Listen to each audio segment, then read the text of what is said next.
네, 잔명가지 오늘 처음으로 문을 열 코너는요. 구직자 여러분들의 숨겨진 마음을 설문조사로 알아보는 공감 100% 시간입니다. 네. 서희 씨께서 오늘 주제 소개해 주시죠. 네, 오늘 공감 100%의 주제는요. 바로 2013 성공 취업 5대 키워드입니다.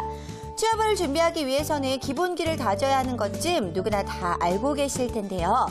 기본기의 수준도 취업 시장의 상황에 따라서 달라지는 것이 요즘 대한민국 취업 시장의 현실이라고 합니다.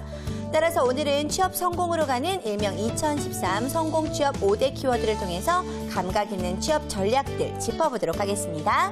네. 2013 성공 취업 5대 키워드가 오늘의 주제입니다. 그런데 이 5가지 키워드를 짚어보기에 앞서서 소장님, 요즘에 취업 시장을 강타한 키워드가 이미 뭐 있지 않습니까? 네, 예. 그러니까 최근에 가장 큰 이제 키워드는 스펙보다는 스토리가 제일 큰 키워드입니다. 예. 그래서 지난해 취업 시장에서 아무리 많은 학생들이 좋은 스펙을 가졌다 하더라도 네. 그걸 스토리를 잘 꿰지 못했을 때 좋은 성과를 이제 거두지 못했습니다. 그래서 아무래도 이 스펙보다 스토리라는 이런 추세는 작년 구직 시장에서만이 아니라 앞으로도 아주 탄탄한 어떤 베이스로서 자리매김하지 않을까 이렇게 생각합니다. 네, 예. 맞습니다. 날이 갈수록 스펙보다 스토리다라는 말들을 저희가 많이 하곤 하는데 아무리 좋은 스펙을 가지고 있다고 하더라도 자신의 장점을 스토리로 잘 깨어내지 못한다면은 취업으로 가는 성공적인 전략이 될 수가 없을 것 같은데요. 자, 그렇다면은 자신만이 어필하고 있는 자신의 스토리 어떤 것들이 있는지 한번 우리 구직자 대표들에게 물어보도록 하겠습니다. 먼저 영훈 학생. 네. 저 같은 경우는, 저 죄송합니다. 저 같은 경우는 창업 경험이나 아니면 인턴을 했던 경험이 있어서 이런 것들을 합쳐서 IT 내에서의 사업 기획을 저의 스토리로 잡아가고 있습니다. 네. 남들은 경험해보지 못한 부분일 수도 있으니까 그렇군요. 영선 학생은 어떤 스토리를 갖고 계세요? 네, 저 같은 경우에는 마케팅을 목표로 하고 있기 때문에 뭐 관련 인턴이나 공모전 같은 걸 같이 준비하고 있고 저는 이제 고객들과 또 직접적으로 커뮤니케이션 하면서 고객지향적 마인드를 좀 배양해 보고자 해서 장사도 한번 해보면서 제 스토리를 저만의 스토리 만들고 있습니다. 어떤 장사 해봤어요? 저는 그러니까 뭐 그냥 판매직도 많이 해보고 친구들과 같이 뭐 창업 비슷하게 작게 뭐 주먹밥 장사 이런 것도 해보고요. 네. 굉장히 많은 경험들이 있기 때문에 자신만의 스토리로 만들어내는데 굉장히 강점이 있을 것 같네요. 그렇습니다. 이 스토리가 중요하다는 사실을 말씀을 드리면서 오늘 본격적으로 한번 이야기 나눠보도록 하겠습니다. 올해 취업 시장의 흐름을 대변하는 키워드 하나씩 알아볼까요? 네, 취업 시장의 키워드를 아는 거는 취업 전선에서 굉장히 중요한 전략입니다. 네. 그래서 이런 키워드를 정확하게 파악하고 준비하는 것과 또 이걸 파악하지 못하고 하는 것은 큰 결과에서 큰 차이가 나오죠. 자, 그중에서 가장 먼저 기억해야 할 부분이 탈스펙, 그다음에 리얼 스펙. 이 두 가지가 굉장히 중요합니다. 네, 왠지 언뜻 들어서는 과자 이름 같아요. 그러게요. 탈스펙, 리얼스펙. 네, 과연 어떤 뜻을 가졌을지 궁금한데요. 네. 의미를 좀 설명을 해주실까요? 네, 탈스펙이라고 얘기하는 건 이제 스펙을 벗어나는 거죠. 그래서 예전에 가졌던 형식적인 스펙 만능 이런 부분을 이제 벗어나는 겁니다. 그래서 뭐 겉으로 꾸민 수치상의 뭐 학점이라든지 뭐 토익 점수 이런 부분을 벗어나서 취업자가 가진 진정한 어떤 역량 이런 부분을 우리가 평가를 하는데요. 그렇기 때문에 기존의 어떤 탈스펙에서 벗어난다 그런 개념이고요.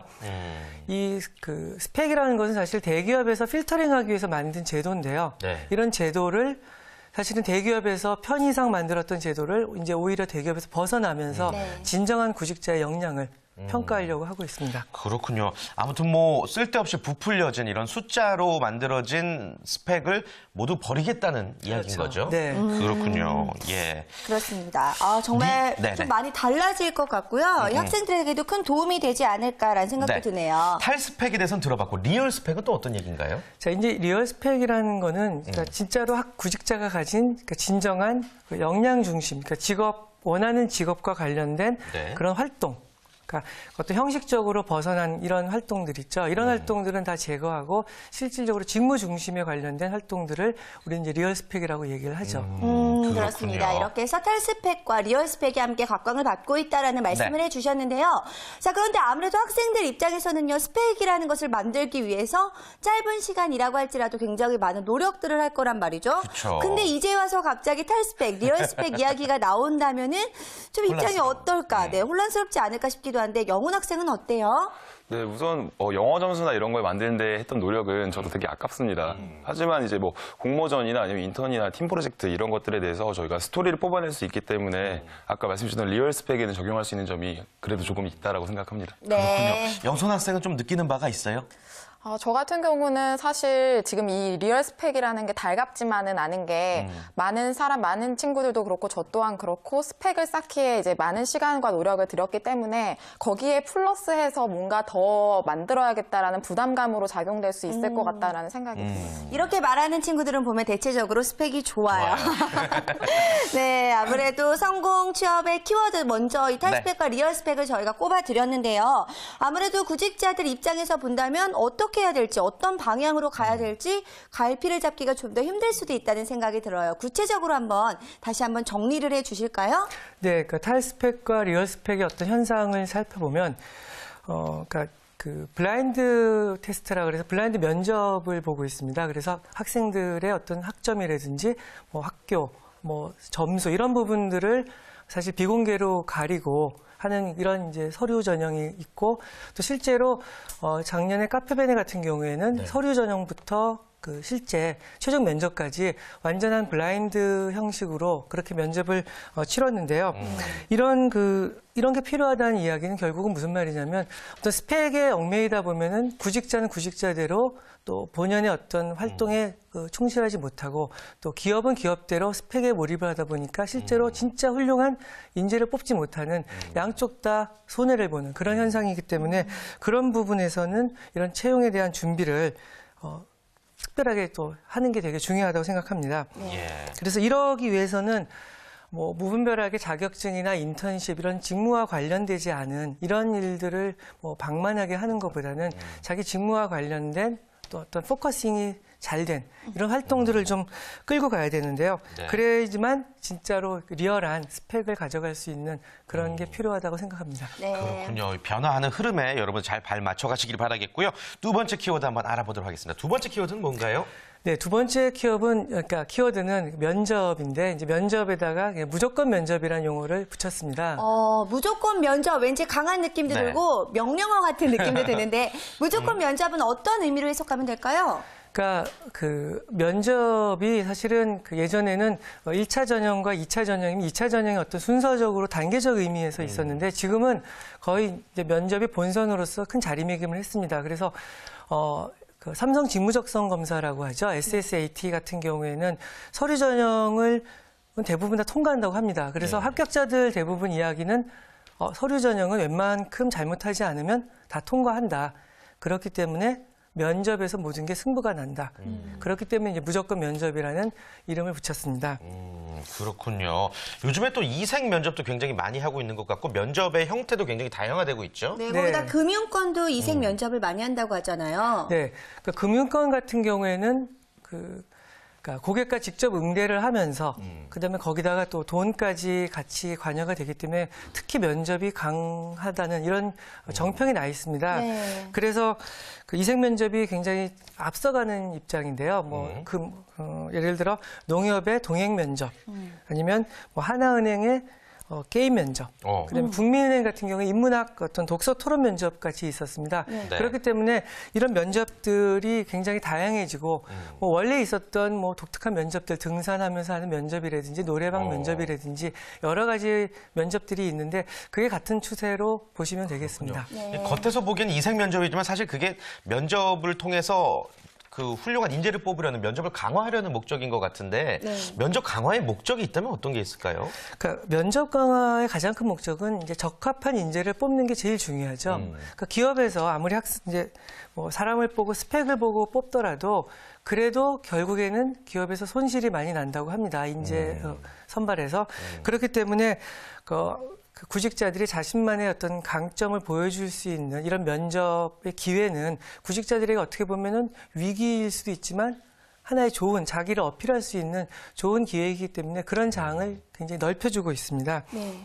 그 중에서도 본인이 가장 많이 어필해야 되는 부분들이 어떤 게 있을까요? 네.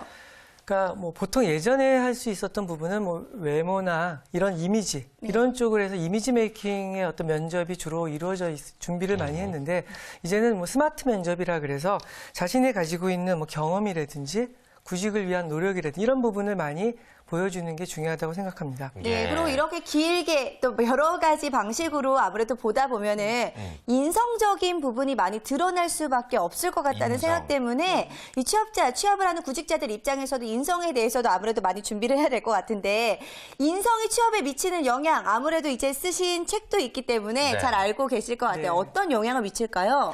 그러니까 인성은 아무리 강조해도 지나치지 않는 키워드죠. 그건 뭐 꼭 직장인 분야가 아니라 뭐 삶에서 전반적으로 필요한 건데 사실은 이제 구직에서의 인성이란 부분은 뭐 나의 인성이 착하다 나쁘다 이걸 떠나서 네. 그러니까 직업에 맞춰진 그러니까 자기의 인성을 보여줄 수 있는 활동을 잘 정리를 하고 또 그 정리로 끝나는 게 아니라 그러니까 어떤 실제 면접 현장에서 자신이 그동안 역량을 뭐 많이 갖추었던 좋은 인성을 그러니까 면접 현장에서 잘 표현할 수 있는 이런 부분이 굉장히 중요하기 때문에 인성은 제가 아까도 말씀드린 대로 아무리 강조해도 지나치지 않는 키워드라고 생각합니다. 근데 정말 착하고 나쁘고는 큰 영향을 안 미쳐요?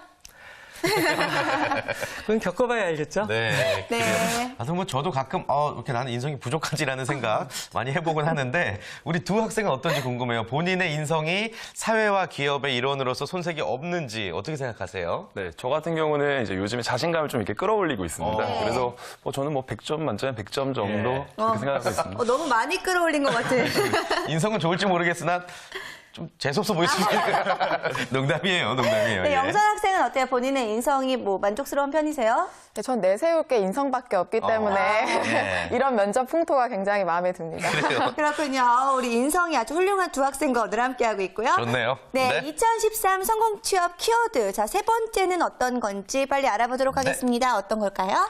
네, 세 번째 키워드는 올드 루키와 스위치형 인재라고 합니다. 올드 루키.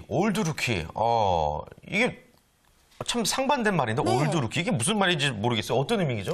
네, 그러니까 다들 아시다시피 이제 루키라는 말은 신인이죠. 네. 근데 이제 올드 루키라고 하는 건 이제 오래된 신인 이런 중고 신인? 네, 예. 중고 신인이죠. 예. 그러니까 사실은 이제 신인이긴 하지만 나이든 신인이라고 얘기를 하는데요. 그러니까 그리고 또 하나 그 스위치형 인재라는 부분은 같이 얘기하자면 스위치를 누르면 바로 작동한다는 이야기죠. 네. 그러니까 그 말은 결국은 인재를 선발해서 바로 현장에 투입할 수 있다. 이제 이런 이야기죠. 그래서 올드루키와 스위치형 인재가 가진 공통적인 어떤 부분은 경험이라는 부분이 두 키워드 안에서의 어떤 공통점이라고 할 수 있죠. 그렇습니다. 듣고 보니까 좀 그럴듯하다. 두 개의 공통점이 있다는 생각이 드는데 네. 올드루키부터 한번 다시 짚어보도록 할게요. 예전부터 이 올드루키라는 말이 있었던 건가요? 그러니까 올드루키라는 말은 원래 있었던 말이고요. 그러니까 올드루키라고는 이제 취업 시장에서 어떻게 이야기를 하냐면 보통 경력 사원을 뽑을 때 한 3년 정도 된 이제 경험자들을 경력자라고 선발을 하는데요. 네. 한 1, 2년 정도 되고 또 경력자로 갈 수는 없고 이제 그런 취업 구직자들 경우에는 1, 2년 경력을 이제 버리고 새롭게 신입으로 취업을 합니다. 네. 자, 그러면 이제 선발하는 회사 입장에서는 1, 2년 경력은 알고는 있지만 경력자로 선발을 하지 않더라도 그 경험이 바로 현장에 투입할 수 있는 어떤 힘이 될 수 있기 때문에 선호하죠. 근데 제가 알기로는요, 왜 이직 너무 자주 하시거나 1, 2년 안에 포기하는 분들 좀 부정적으로 본다 이런 이야기 들어본 적도 있었는데 요즘은 그렇지 않은가 봐요. 네, 사실은 맞습니다. 그러니까 직장을 계속 옮기다 보면은 어떤 뭐 부적응하지 않았느냐 이런 식의 어떤 생각들을 많이 이제 편견을 가지게 되는데요. 네. 보는 프레임이 달라졌습니다. 그래서 옮긴다는 이런 차원을 뭐 적응을 못한다 이런 것보다는 경험을 높이 사겠다. 그런 차원에서 올드 루키를 더 좋은 쪽으로 이제 평가를 하죠. 네. 그렇죠. 올드 루키라는 말 안에 어떻게 보면 좀 믿고 쓸 수 있는 경험 있는이라는 말이 숨겨져 있는 것 같습니다. 네. 우리 학생들 입장에서는 더더욱 이제 경쟁자들이 많아진 셈이에요. 올드 루키와 경쟁한다고 생각하니 어떠세요, 기분이? 네, 저 같은 경우는 굉장히 긴장됩니다. 예를 예. 들어서 수능에서 고3과 재수생의 대결 같은 느낌이어서 아무래도 좀 유리한 고지가 있기 때문에 제가 좀 뚫기 힘들까 이런 겁이 좀 납니다. 겁이 좀 정말 나요. 굉장히 좋은 비유인 것 같아요. 왜냐면 예. 재수생 같은 경우에는 수능을 한번 본 경험이 있기 때문에 그렇죠. 더 유리한 면들이 있거든요. 자, 그렇다면 영선 학생은 어때요?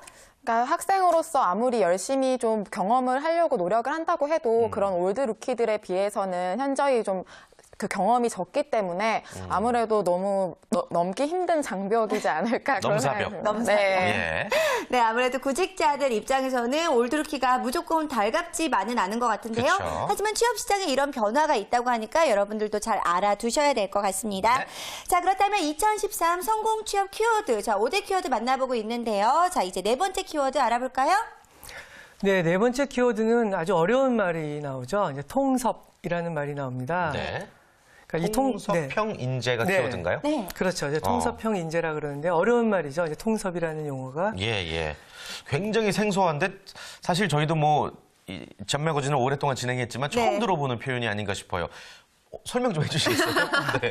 그러니까 이제 쉽게 이야기하면은 이제 통섭이라는 용어를 이제 통치라는 말로 좀 그러니까 대체하면 좀 들어올 수가 있는데요. 사실은 이 용어는 그 이화여자대학교의 이제 석자 교수죠. 에코과학부의 최재천 교수가 이제 통섭이라는 용어를 이제 갖고 오셨는데 이런 이제 이 통섭이라는 얘기는 이제 하나를 어떤 잘 관리할 수 있다는 그러니까 다룬다 이런 개념으로 들어오는데 우리나라에서는 이제 개념이 이제 자연과학과 인문학을 서로 잘 엮어서 뭔가 하나를 새로운 어떤 뭐 창의적으로 뭔가를 만들어낼 수 있는 이런 역량을 가진 경우를 이제 통섭이라고 이야기를 하죠. 네, 요즘 예. 많은 기업들에서 이미 통섭에 대해서 많이 앞서 나가고 있다라고 들었는데 그런 기업들 어떤 것들이 있을까요? 신뢰가 있나요? 네. 네, 그 통섭은 사실은 한 2, 3년 전부터 통섭이라는 용어가 이제 사실은 취업 시장에서 있었는데 네. 2012년도 하반기 공채 이제 국민은행 같은 경우에서 통섭형 인재를 뽑겠다 그렇게 이야기를 했죠. 사실은 국민은행이 그 전에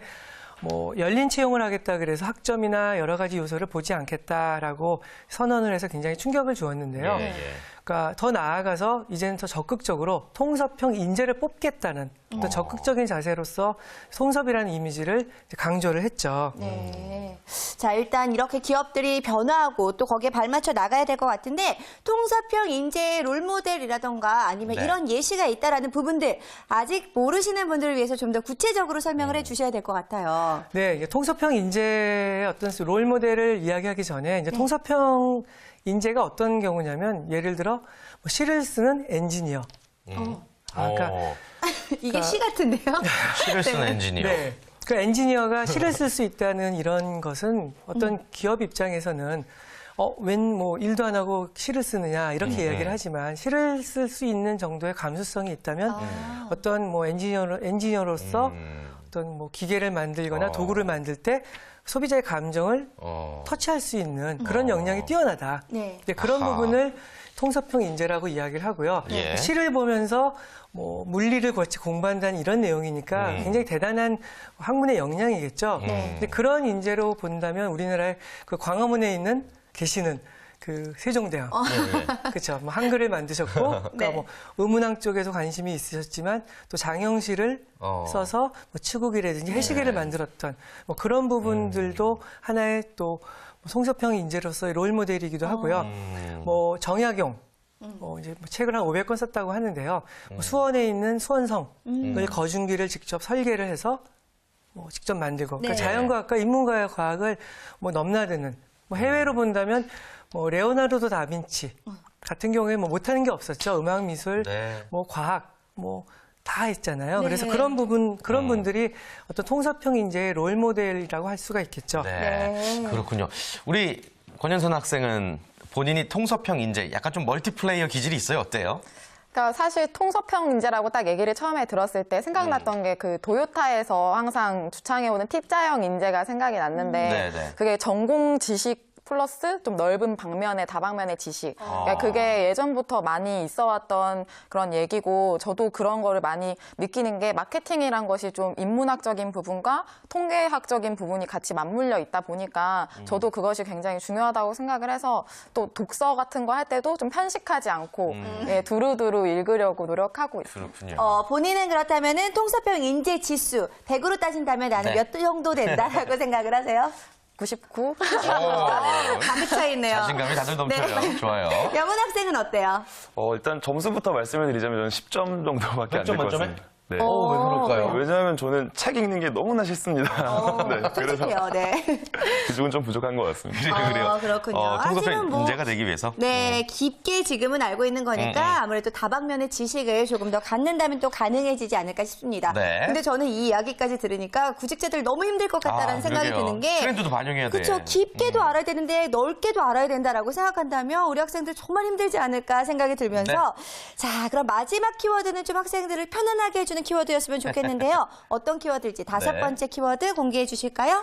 네, 다섯 번째 키워드도 역시 편안하지는 않습니다. 그래요? 그래서 특화, 전문화, 그다음에 영어로 이야기해서 스페셜라이제이션이라고 하는데요. 예. 사실은 이 부분은 통섭과 연결해서 해볼 수 있는 이야기입니다. 좀 학생들을 편하게 했으면 좋겠는데 더 이름부터 불편하게. 어려워요. 스페셜. 어떤 것인지 좀 자세히 들어볼까요? 네, 그러니까 아까 말씀드린 대로 이제 통섭과 관련해서 이야기할 수 있는 부분이 네. 아까 T자형 인재라고 말씀을 하셨듯이 넓고 깊다 이런 이야기를 할 수가 있는데요. 그러니까 넓은 분야를 하기 위해서는 사실은 가장 비교할 수 있는 부분이 팔방미인형 인재가 있습니다. 그러니까 이것도 잘하고 저것도 잘하고 하지만 사실은 팔방미인이라는 이런 이미지는 좀 이렇게 좀 깊지 않고 너무 뭐 오지랖이 넓다 이런 식의 생각을 가질 수도 있거든요. 네. 근데 반면에 이런 통섭형 인재 그 중에서도 그런 인재가 되기 위해서 스페셜라이즈가 되려면 사실 한 분야에 대해서 깊은 지식이 있어야 됩니다. 그러니까 뭐 건축물을 지을 때 기둥을 깊게 박아야지만 높은 건물이 지어지듯이 아무리 통섭형 인재, 그러니까 인문과학과 자연과학을 넘나든다고 하더라도 자기 한 분야에 대한 깊은 지식이 기둥이 잘 박혀 있어야지만 고층 건물이 나올 수 있듯이 그런 어떤 전문화, 그런 지식이 필요하죠. 그렇군요. 아무리 생각해보면은 태진 씨 같은 사람 말하는 것 같아요. 저 일단 왜요? 기본은 이 직업 방송이라는 기본 틀을 깊게 가지고 있으면서 네. 여러 방면에서 활동하는 태진 씨 같은 그런 사람이 아닐까 문어발형으로 어떻게 보면. 생각이 드는데 네. 어쨌든 자신만의 특화된 부분은 있어야 된다라고 얘기를 해주셨어요. 그렇기 때문에 아무래도 남다른 전략이 좀 더 필요하지 않을까 싶기도 해요. 그렇죠. 네, 그러니까 이런 스페셜라이제이션을 하기 위해서는 사실은 뭐 한 분야에 대해 너무 깊은 지식을 아는 게 되게 중요하지만 사실은 현실적으로 그러기 어렵기 때문에 우리 취업준비생들 같은 경우에는 뭐 여기도 넣어보고 저기도 넣어보고 하나 걸리면 거기를 또 열심히 다니겠다 이런 생각을 많이 갖고 있습니다. 그래서 이제 그렇다면은 그런 내용보다는 어떤 목표를 하는 기업을 철저히 정하고 그냥 분석을 하고 또 거기에 관련된 활동들을 열심히 해서 분야를 좀 더 넓고 깊게 들어가는 그런 전략이 중요하고요. 그러니까 세 가지 키워드가 이 안에서 또 존재할 수 있는데요.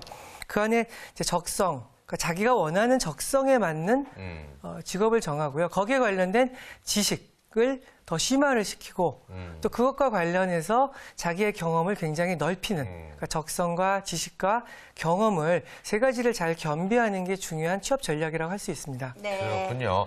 우리 학생들한테도 한번 여쭤볼게요. 이 취업 시장의 흐름의 변화가 두려운지 오늘 이야기를 듣고 나니까 어떤 점들이 느껴져요, 영선 학생? 그러니까 일단 제가 준비한 것과 더불어서 준비해야 될 게 더 많고 좀 광범위하게 이것저것 많이 경험을 해봐야겠다는 생각에서 조금 부담감도 생기는 것 같습니다. 그렇군요. 그게 우리의 섭외의 목적이었어요. 농담이고요. 자신감이 더 고취됐으면 좋겠고 영훈 학생은 어때요? 네, 저 같은 경우는 이제 취업 시장이 얼마 남지 않았기 때문에 이 짧은 기간 동안 어떻게 만들어야 될까, 어떻게 정리를 해야 될까 이런 것이 좀 많이 생각이 들었던 것 같습니다. 그렇군요. 네. 정리가 잘 됐어요? 조금 더 해봐야 될 것 같습니다. 네, 알겠습니다. 많은 구직자 여러분들이 또 취업 시장의 흐름에 대해서 많이 예민하게 또 민감하게 반응하고 계실 것 같아요. 그분들을 위해서 힘이 되는 마지막 조언 한 말씀 부탁드립니다. 네, 그러니까 시장에 나가보면 굉장히 역동적이죠. 하지만 또 6개월 뒤에 가보면 있었던 점포가 없어지기도 하고. 그렇죠. 자, 이런 게 이제 시장이 가장 경쟁이 심한 진화론적인 어떤 측면에서 모든 걸 보여주는 곳인데요. 사실은 기업도 마찬가지죠. 근데 구직자들이 본인들이 취업하고자 하는 곳을 쓰는 기업주 입장에서는 굉장히 훌륭한 인재를 뽑고 싶어 합니다. 사실은 그 인재가 되어야 하려면 그 기업, 그 사회가 원하는 니드를 알아야 되고요. 그 니드를 알려면 어떤 취업 시장에 대한 어떤 트렌드를 정확히 분석을 해야 합니다. 사실은 그런 분석 내에서 자기 자신을 중심에 놓고 주변을 바라보는 이런 태도가 굉장히 필요하고요. 어떤 작은 부분, 작은 부분에 대한 스펙 이런 부분에 대해 너무 몰입을 하지 마시고 큰 트렌드를 항상 분석하시면서 그 안에 자기를 놓고 전체적인 활동을 계획을 엮어가면 지피지기가 되면서 또 여러분들의 구직에 있어서 큰 성공을 이루지 않을까 생각합니다. 네, 좋은 말씀 감사합니다. 자, 이렇게 해서 오늘 1부 공감 100% 여기서 마칠 시간이네요. 네, 그렇습니다. 저희는 잠시 후 2부로 돌아오도록 할 텐데요. 먼저 김효선 캐스터가 준비한 취업 정보 백서 2부에 준비되어 있고요. 네, 거기 어때 코너를 통해서는요, 대홍기획의 인턴기를 여러분께 생생하게 전해드리겠습니다. 멀리 가지 마시고요. 채널 고정!